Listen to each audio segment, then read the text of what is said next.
Iscariote porque es del pueblo de Cariot, que era un pueblo revolucionario en la época.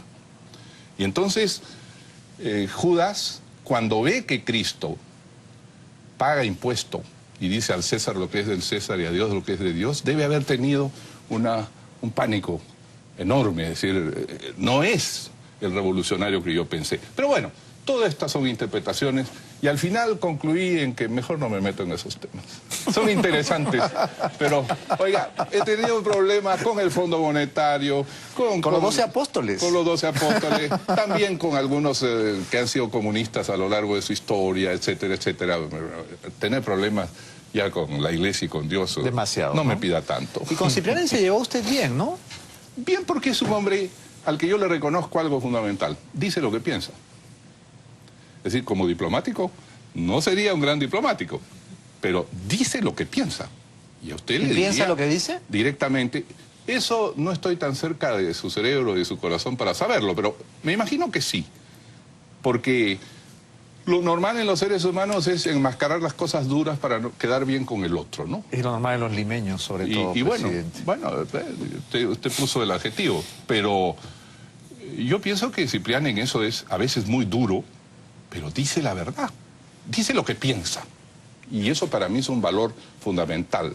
Algunos lo ven equivocado, otros lo ven poco político y exigente, pero no es político, pues. Pese a que su alma mater se ha quedado sin el nombre que es un poco una humillación, ¿no? La Universidad Católica deja de ser pontificia, deja de ser católica, ¿cómo la llamamos ahora? Bueno, mi universidad era una universidad de muy alta calidad. Estuve 6 años en la Universidad Católica y estoy muy agradecido a ella. Y era dentro de lo posible católica y cristiana, era. Ahora, el nombre es lo de menos, oiga. Finalmente, lo importante es tener una universidad de alto nivel y de gran calidad intelectual, ¿no? ¿Qué pasaría si le cambian el nombre al APRA? Alguna vez Víctor Raúl lo dijo en una entrevista que hizo con Alfredo Barnechea. Dijo, naturalmente las ideas cambiarán, los nombres cambiarán, pero lo importante son las lealtades. Y no hay nada que el tiempo no borre ni cambie. Hablando de lealtades, yo le pregunté aquí a Mauricio Mulder si él ponía las manos al fuego por usted y me dijo, esa es una pregunta maldita. Me encantó su respuesta. Del Castillo, una semana antes, me había dicho que no ponía las manos al fuego ni por Chan, ni por Alan, ni por nadie. Yo pongo las manos al fuego por el Perú y pongo las manos al fuego por el APRA como ideología. ¿Por qué no? Y por mucha gente buena, mire usted, conozco mucha gente buena por la que pondría la cabeza al fuego, no las manos. Porque si comienzo a dudar del género humano, ya no tengo sitio en él y será mejor que me vaya. Estuve en la presentación de sus 2 últimos libros, presidente. Muchas gracias. Muchas gracias a usted por invitarme, porque no es fácil. No, yo no lo invité. Sí, usted me invitó. En la puerta no me hubieran dejado entrar si no estuviera invitado. No, es que le tienen miedo a usted, pues. No me tienen miedo, qué miedo me van a tener. Ya me hizo olvidar lo que le iba a preguntar, ¿eh? Esa es la virtud. En la presentación del libro Pizarro, El Rey de la Baraja, usted hablaba, bueno, de las virtudes políticas de Pizarro y de cómo... Capacidades. Las capacidades políticas. Y cómo la conquista no había sido exitosa por la pólvora, ni por los caballos, ni por el hierro, sino por la inteligencia política de Pizarro. Y hubo varios momentos en que yo sentí que estaba mandando algunas indirectas. Por ejemplo... Usted es un mal pensado. Por ejemplo, la legitimidad... Y mal actuado. Mal actuado. Yo no soy actor. La primera regla de la legitimidad, ¿no? Dijo, la política no tiene sentido si uno no tiene legitimidad. Y la legitimidad uno la puede perder. No voy a citar textualmente todo lo que dijo, pero en ese momento la persona que estaba delante mío empezó a incomodarse en su asiento. Y empezó como que tuviera alguna picazón. Y usted dijo, bueno, que cuando no se tiene legitimidad se pierde todo en la política. Y todos esos políticos que llegan a querer medrar y enriquecerse rápidamente para irse con los bolsillos llenos, sabían que su vida iba a ser breve, efímera y que no iban a entrar en la historia. ¿Estaba usted aludiendo a alguien en especial? No. Cuando yo aludo a alguien se lo digo en la cara. Estaba mirándole. No, se lo digo en la cara y con su nombre. Ah, ya. Lo que mencionaba es que sobre Pizarro hay una leyenda negra. Obviamente mi parte indígena andina, yo soy cusqueño de origen. Se revela siempre contra la conquista. Pero yo digo, pudo llamarse Pérez y no ser Pizarro. Pudo venir el año 80 y no el año 32, 1532. Pero de todas maneras iban a llegar los europeos aquí. Iban a traer su viruela, su peste bubónica, como a ellos les llegó eso desde el Asia, 5 siglos antes. De manera que ese era el proceso de globalización del mundo y no había que echarle la culpa de todo al que le tocó venir. Ahora, tuvo algunos defectos inmensos, pero también algunas capacidades que no hay que olvidar. Siempre se le presenta como un porquerizo, que no fue. Como un analfabeto. Nunca Pizarro crió chanchos. No. Eso es una leyenda en absoluto. Vivía con su madre, la ropera González, y después se fue a Sevilla. Nunca cuidó chanchos. Esto está documentado. Pero además... Que no tendría nada de malo, ¿no? No tendría nada de malo. Pero así lo presentaban sus enemigos de la época. Ya en 1540 escribían que no solamente había cuidado chanchos, sino que se había amamantado de una cerda. Bueno, así era. Como Rómulo y Remo, con la leyenda, loba, ¿no? La leyenda, bueno, una loba está mejor que una cerda. Bastante mejor. Pero además decían, este hombre vino a levantar todo el oro e irse. Muchos españoles vinieron a adueñarse de lo que pudieran a la mala e irse. Pizarro nunca quiso irse del Perú. Pizarro quería fundar un país, un reino para él. Su ambición era política y su ambición era, yo creo, la gloria. No era una persona... Todo lo que tuvo lo entregó para defender su poder. Cuando Manco Inca sitió Lima, él entregó todo su oro, lo mandó a México a comprar soldados, barcos, a Panamá, etcétera. Se quedó más o menos sin recursos porque necesitaba defender su poder. Eso es uno. Pero lo segundo es que él siempre fue suficientemente hábil para tener la legitimidad del rey. Él hizo un contrato con el rey. Por consiguiente, él tenía la autoridad del rey para mandar sobre los españoles y sobre sus indígenas aliados. Eso es legitimidad.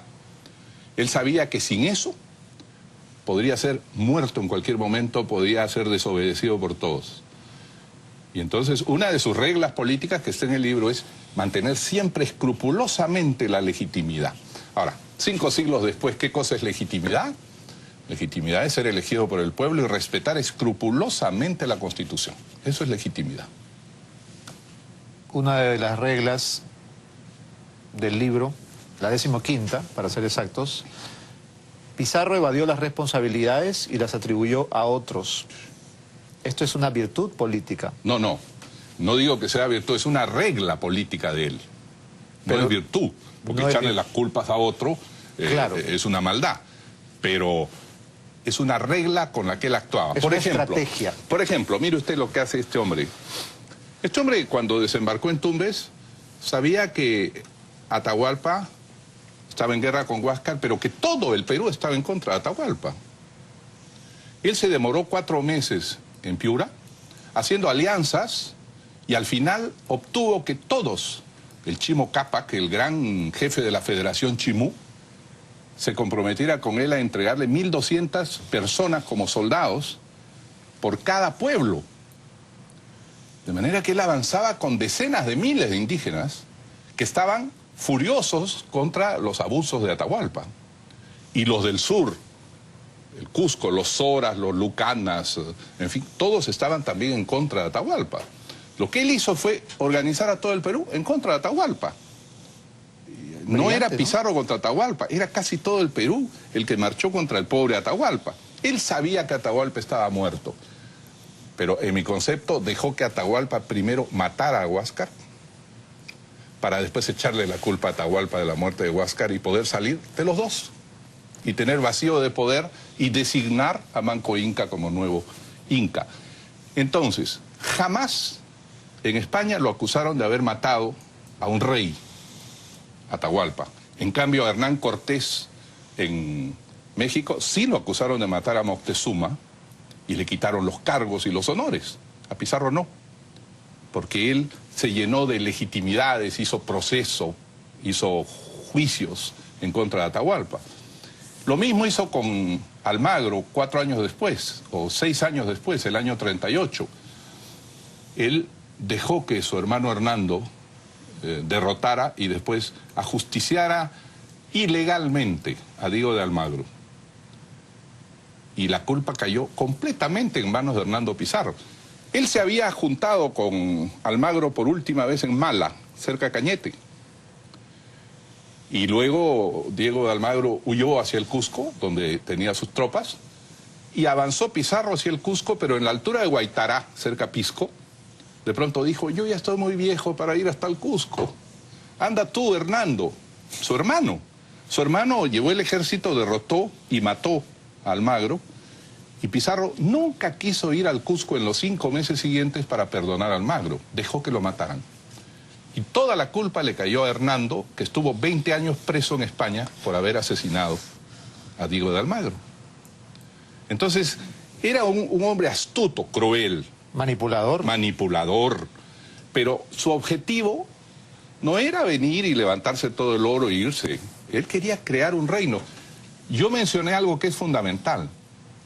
En 1534 en el Cusco, escribió a través de sus secretarios, porque no escribía ni su cruz, las ordenanzas para el buen trato de los indígenas, estableciendo que cualquier español que le quitara oro a los indígenas sufriría flagelamiento o pagaría una enorme cantidad de pesos de multa, sugiriendo o ordenando que se cortara la mano o se flagelara al esclavo negro que abusara de un indígena.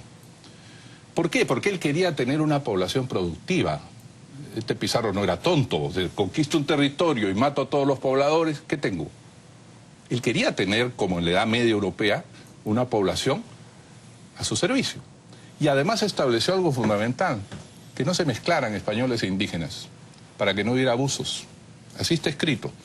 Había pueblos de indios y pueblos de españoles.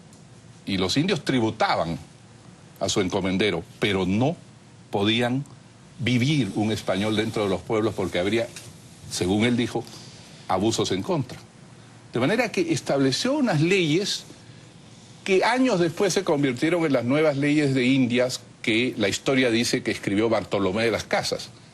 Pero las primeras leyes de Indias las dio Pizarro. O sea, no es lo que se nos ha contado. Yo no soy pizarrista. Porque es un personaje muy impopular para los peruanos. Es impopular. Bueno, también Bolívar se ha vuelto impopular. Pero el libro lo reivindica, ¿no? De algún modo. Reivindica su capacidad, su habilidad, su manipulación. No era un porquerizo ignorante, analfabeto y brutal. Era un tipo mucho más inteligente. ¿Por qué? Porque no bastaba tener caballos ni la pólvora. Usted, desde lo alto de la cordillera, se ríe de los caballos que no pueden subir. El cañón hacia arriba de un cerro no dispara. ¿Cuál era el alcance en esa época? Nada. Ridículo. El arcabuz tenía un alcance efectivo de 20 metros. De manera que, mire, cuando los españoles iban a entrar en Cajamarca, lamentablemente Atahualpa, que era muy soberbio como corresponde a un hijo de Dios, era una mezcla de papa, Cristo y rey junto. Atahualpa envió un emisario que se llamó Maizahuilca a entrevistarse con Pizarro. Y este Maizahuilca era el hombre más soberbio que podía existir. Y cuando volvió donde Atahualpa le dijo que los españoles eran unos cobardes, que vivían sobre unos carneros que con sogas se les podía derrotar y que él había matado 3 españoles. Y Atahualpa se lo creyó. Y por eso dejó que Pizarro subiera a la cordillera. Su general militar Rumiñahui le dijo lo contrario y se peleó físicamente con Maizahuilca. Rumiñahui les dijo hay que pararlos en las quebradas de la cordillera. Pero Atahualpa se creyó lo que dijo Maizahuilca y ¿sabe usted que entró sin un arma en la plaza de armas de Cajamarca? sin un arma. Porque él le dijo a Pizarro al día siguiente, yo pensé que delante de mí todos iban a huir y solo había puesto unos indígenas detrás con sogas para amarrarlos cuando huyeran. Eso se llama soberbia. Atahualpa y por ende el imperio incaico fue derrotado por la soberbia. En mi concepto, sí. ¿Cómo se vacuna uno contra la soberbia, presidente?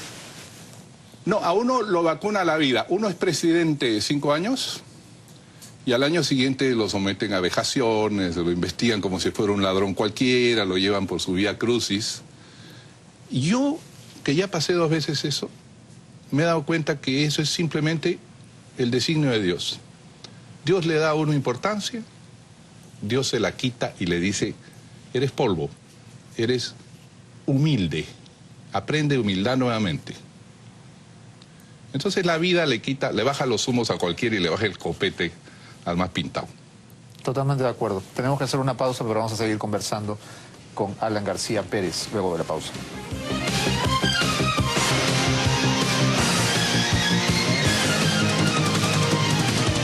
Continuamos conversando de todos los temas humanos y divinos con el presidente Alan García Pérez, que ha venido esta mañana a visitarnos. En aquella cena tan bien rociada en la pizzería, usted me contó algo que yo quiero contarle a nuestros televidentes. La comunidad gay del Perú tuvo el ofrecimiento oficial de su gobierno para que la marcha del orgullo gay fuera encabezada por el presidente de la República y el gabinete ministerial. Y esa propuesta fue increíblemente rechazada por el MOL. Bueno, no rechazada, no hubo respuesta. Peor. Pero le cuento el antecedente. En 1993, cuando estaba exilado, se anunció lo que llaman la marcha, el Europride, en Francia. Y desfilan 300.000 personas homosexuales, hombres y mujeres de físico. Y profesionales, había médicos homosexuales, desfilaban. Yo me quedé, yo fui como la verdad, un peruano cualquiera de colegio público, a mirar, a ver, a sapear. A romperme el ojo. Ajá. Y entonces vi desfilar carteros homosexuales, policías, un escalón de médicos, unas personas serias. Periodistas. Hombres y mujeres de todo tipo. ¿Políticos había? Bueno, y de pronto, en medio de la marcha, veo pasó François Hollande, pasó el ministro de Cultura Jacques Lang, pasaron hombres de la oposición al gobierno de entonces, que no eran homosexuales, pero que entendían eso como un fenómeno social, de cientos de miles de personas, y pasaron desfilando, apoyando su libertad. Y en ese momento yo sentí el salto cultural, pues, ¿no? Dije, ando todavía un poco retrasado en estos temas, debo entender, y por cierto, toda la vida he querido respaldar la libertad de las personas. Entonces, en alguna ocasión, conversando con personas representativas del movimiento homosexual, les dije, a mí lo que me impresiona es que ustedes no hagan una demostración anual, que no tiene que ser pues un carnaval, ¿no? Que a veces van... Que no debe ser. Lamentablemente, con bikini, con látigo. Entonces la gente el periodista solo toma eso, pues. Obvio. Y parece una cosa así... Un carnaval barato. Carnaval barato, cuando es una cosa seria, es un problema humano, como tenemos todos problemas de injusticia, tenemos problemas de todo. El problema es la falta de derechos. La falta de derechos, por eso. No, que la gente tiene derecho, en mi concepto, mientras no haga daño, a ejercer su libertad, como quiera. Ese es mi principio. El otro día una amiga, periodista lesbiana, Viviana Melzi, me decía, los gays no deberíamos pagar impuestos ni multas de tránsito, porque como no tenemos derechos, porque vamos a tener deberes.